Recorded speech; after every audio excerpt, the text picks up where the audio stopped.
안녕하세요. 이상큐브입니다. 정체불명의 무인 항공기가 파키스탄과 인접한 인도의 공군기지를 공격하여 인도의 공군기지 시설에 경미한 손상을 가하고 2명의 부상자를 낸 것을 무겁게 받아들인 인도가 안티드론 시스템 도입에 나섰습니다. 지난달 27일 파키스탄과의 국경에서 약 14km 떨어진 인도의 공군기지에 있던 항공기 경납고 부근에서 갑자기 2차례의 폭발이 발생해 인도의 공군기지 시설에 경미한 손상과 2명의 부상자가 발생했다고 인도의 언론들이 보도했습니다. 이 사건을 조사하고 있는 인도 당국은 공군기지와 주변 지역에 설치된 CCTV 화면을 조사한 결과 레이더 탐지를 피하기 위해 저공에서 침투한 멀티콥터형 드론 2기가 공군기지 앞쪽에 보관되어 있던 밀-17 헬기와 관제탑을 겨냥해 약 2개의 폭발물을 투하했으며 공격을 마친 드론은 국경을 넘어 파키스탄 측 출발 지점으로 되돌아왔거나 다른 곳으로 이동했을 가능성이 크다고 인도 정부는 파악했습니다. 즉, 인도는 이번 드론에 의한 공격은 파키스탄 내에서 활동하는 테러 그룹이 저질렀을 가능성이 크다고 관측하고 있습니다. 특히 인도에게 커다란 쇼크를 준 것은 4일 연속으로 정체불명의 UAV가 인도의 공군기지 주변 상공을 날고 있었다고 보고된 점이며 이 정체불명의 UAV는 인도의 공군기지 주변의 시내에서 확인되었기 때문에 아마도 유관 경계로 UAV를 발견했을 것이라는 뜻이 됩니다. 즉, 인도군은 저공에서 침입해오는 소형 드론을 탐지하거나 무력화시킬 수 있는 안티드론 시스템을 보유하고 있지 않기 때문에 인구 밀집지대에서 민간인들에 의해 발각이 되지 않는다면 정체불명의 UAV를 인식할 수 없다는 의미이며 이 정체불명의 UAV가 어디에서 침입한 것인지는 아마 알 수 없을 것입니다.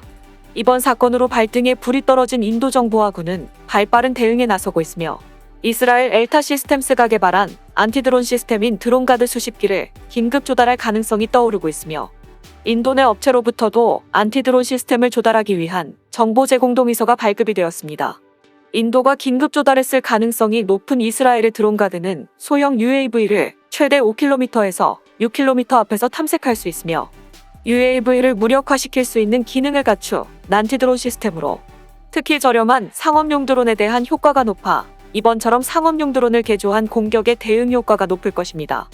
참고로 이스라엘의 드론가드는 외부로부터의 제어가 필요 없는 자율성을 갖춘 UAV나 내비게이션 시스템에서 작동하는 UAV를 무력화하는 데 필요한 하드킬 시스템을 지원하지 않기 때문에 군사 용도로 사용되는 고도의 UAV를 무력화할 수 있는지는 확실하게 알 수가 없습니다. 인도가 이스라엘제 안티드론 시스템을 선택한 것은 현재 해외 시장에서 소형 UAV에 대응할 수 있는 안티드론 시스템은 터키제와 이스라엘제 2개밖에 없기 때문입니다. 하지만 현재 해외 시장에서 인기가 높은 터키제 안티드론 시스템을 인도가 선택하지 않은 이유는 현재 인도와 대립하고 있는 파키스탄이 터키와 군사협정을 체결하여 파키스탄과 사이가 돈독한 터키제 안티드론 시스템을 구매하지 못하고 있는 것입니다. 따라서 현재 해외 시장에서 도입할 수 있는 안티드론 시스템은 이스라엘제밖에 없으므로 인도는 이스라엘제 시스템을 도입할 것으로 보입니다. 참고로 이번 영상의 주제와는 벗어난 주제이지만 지중해에서 대립 중인 터키와 그리스, 남아시아의 인도와 파키스탄의 최근의 관계는 매우 흥미롭습니다. 예전부터 파키스탄과의 관계가 돈독했던 터키가 최근에 파키스탄과의 군사협력을 강화하자 터키의 앙숙인 그리스는 작년 10월 29일에 파키스탄의 앙숙인 인도와 군사협력을 강화하기로 합의했습니다. 즉, 터키가 파키스탄과의 협력을 강화하여 지중해에서의 지지를 얻어내는 데 성공하자 그리스는 파키스탄의 앙숙인 인도와의 군사적 협력을 강화하여 지중해에서의 지지를 얻어낸 것입니다. 이런 네 나라의 역학관계는 인도가 터키제 안티드론 시스템이 아닌 이스라엘제 안티드론 시스템을 도입하게 하는데 영향을 미쳤습니다. 이렇듯 이스라엘과 터키제가 장악한 안티드론 시스템에 우리나라도 도전장을 던졌습니다. 안티드론 시스템의 국산화를 시도 중인 우리나라가 세계 최고 수준의 성능을 갖춘 에이사 레이더 연동 방식의 안티드론 시스템 개발에 성공했다고 지난달에 밝혔습니다. 이 시스템은 지금까지 나온 안티드론 시스템 중 가장 뛰어난 성능을 보여 국내뿐 아니라 해외 언론에서도 많은 관심을 보이고 있습니다. 앞서 인도의 예에서 보듯 쿼드로터나 멀티콥터로 불리며 비교적 소형 크기로 저고도를 비행하는 드론에 대한 대책은 모든 나라들에서 가장 우선시되는 군사 프로그램의 하나입니다. 러시아와 미국조차도 소형 드론과 같은 무인 항공기에 접근은 탐색하기 어려워 발견했을 때는 늦은 경우가 많습니다. 때문에 미국의 사령관도 소형 드론에 대처하기 위한 시스템과 능력을 획득하기 위해 노력하고 있으나 충분한 수준에 도달하지 못하고 있다고 말했습니다. 이처럼 아직까지 소형 드론을 탐색하기 위한 실용적이고 효과적인 탐색 방법은 미국조차 개발하지 못하고 있는 상태입니다. 고도의 방공 시스템을 갖추고 있는 미군조차 드론의 접근을 눈치채지 못하는 이유는 여러 가지가 있지만 가장 유력한 설은 탐색 대상이 항공기나 미사일에 비해 매우 작기 때문에 탐색 자체가 어렵고, 게다가 비행 고도가 낮고 비행 속도도 느리기 때문에 탐색한 목표가 드론인지 아니면 다른 무엇인지 식별하기 위한 알고리즘이 아직 발달하지 않았으며, 또한 이런 종류의 드론이 사용하는 모터는 조용하기 때문에 IR 센서가 탐색하기 어려운 요인으로 꼽히고 있습니다. 이런 안티드론 시스템 분야에 우리나라가 도전하고 있으며, 방위사업청은 지난해 11월 발주한 국산 안티드론 시스템이 납품을 완료했다고 지난 22일에 발표하고, 이번 6월 말부터 6개월간 군의 본격적인 평가 테스트에 들어간다고 밝혔습니다. 이번에 납품된 안티드론 시스템은 고정식이며 센서는 A사 레이더와 IR 센서로 구성되어 있습니다. 방위사업청은 지난 22일 신속 시범 획득 사업 제도를 통해 지난해 11월 계약된 레이더 연동 안티드론 통합 솔루션이 제조 검사 과정을 마치고 육해공군에 납품돼 이날부터 6개월간 본격적인 군 시범 운용을 진행할 예정이라고 밝혔습니다. 군에 납품하기 전 실시하는 검사에서 레이더는 RCS가 0.01제곱미터 크기의 초소형 드론을 8km 밖에서 탐지했다고 밝혔습니다. 검사 때 사용된 드론은 중국산 DJI 팬텀4 프로로 RCS는 0.01제곱미터 수준이었습니다. 방사청 관계자는 드론 탐지 레이더 기술은 국외에서 먼저 개발돼 상용화됐다며, 선진국에서는 레이더가 초소형 드론을 7km에서 탐지하는 기술을 보유한 것으로 알려져 있다고 밝혔습니다.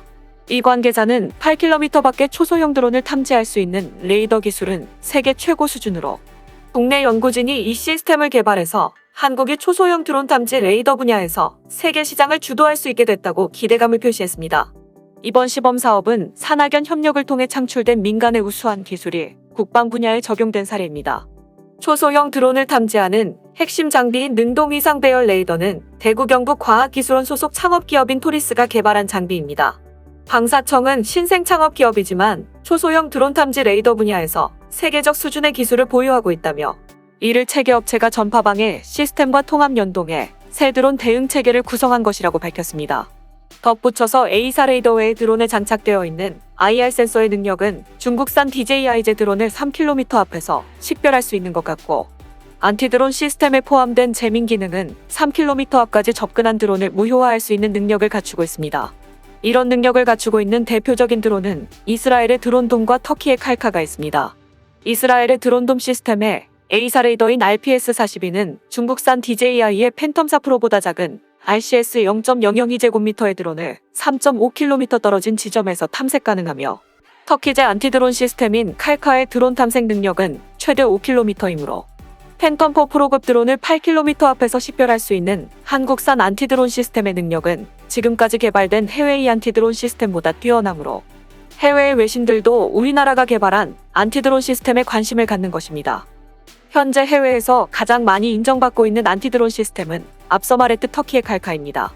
터키는 실전에서 바이렉탈 TB2 등 UAV 사용 경험이 가장 풍부한 나라라고 해도 과언이 아니며, 드론의 장점과 동시에 드론의 취약점도 가장 잘 알고 있다고 할 수 있어 다른 전자방위 시스템보다 가장 앞서 나가고 있습니다. 이런 안티드론 시스템은 방산기술 선진국인 러시아도 터키의 기술력을 인정하는 분위기입니다. 터키의 내셔널 워테크놀로지 디펜스 시스템즈가 개발한 차량 탑재식 안티드론 시스템 칼카는 최대 5km 떨어진 드론을 인식해 기능을 정지시키는 능력을 갖고 있으며, 군사 유닛으로도 이동할 수 있으며 유전과 석유 등의 정제시설과 천연가스의 파이프라인 보호, 드론을 이용한 폭발물이나 마약 등의 운반 저지 및 많은 사람이 모이는 시설과 집회장의 연공 경호 등에 사용할 수 있으며, 드론을 사용한 드론대 공격에 대해서도 효과를 발휘한다고 알려져 있습니다. 현재 칼카를 채용하고 있는 곳은 터키군 보안부대뿐이지만 러시아와 아랍에미리트, 카타르와 아프가니스탄, 그리고 파키스탄과 말레이시아 등으로부터 문의가 쇄도하고 있으며, 실제로 러시아와 파키스탄이 칼카를 발주한 것으로 알려졌습니다. 인도가 인도 내에서 조달을 실시한 안티드론 시스템에 대해서는 전혀 정보가 없기 때문에 뭐라고 말할 수 없지만, 해외의 안티드론 시스템으로 당장의 위협을 막으면서 장기적으로는 자국산 안티드론 시스템으로 전환할 생각인 것 같습니다. 하지만 인도는 해외 업체와 합작하여 인도 내에서 생산하는 것에는 별다른 제재를 가하고 있지 않고 있기 때문에 6개월간의 테스트를 시작한 국내 개발 안티드론 시스템이 테스트를 마치고 한국군에서 도입한 뒤 인도의 안티드론 시장에 진출한다면 지금으로서는 해외 시장에서 경쟁자가 없을 것으로 보입니다. 어쨌든 저공으로 비행하는 소형 UAV를 사용한 직접적인 공격 위협을 알고도 대책을 뒤로 미뤘던 인도는 이번 사건으로 잠에서 완전히 깨어났을 가능성이 높으며 앞으로 인도가 어떠한 안티드론 대책을 내놓는지에 따라 우리나라에게도 기회가 찾아올 것으로 생각됩니다. 이상 마치겠습니다. 시청해주셔서 고맙습니다. 이상큐브였습니다.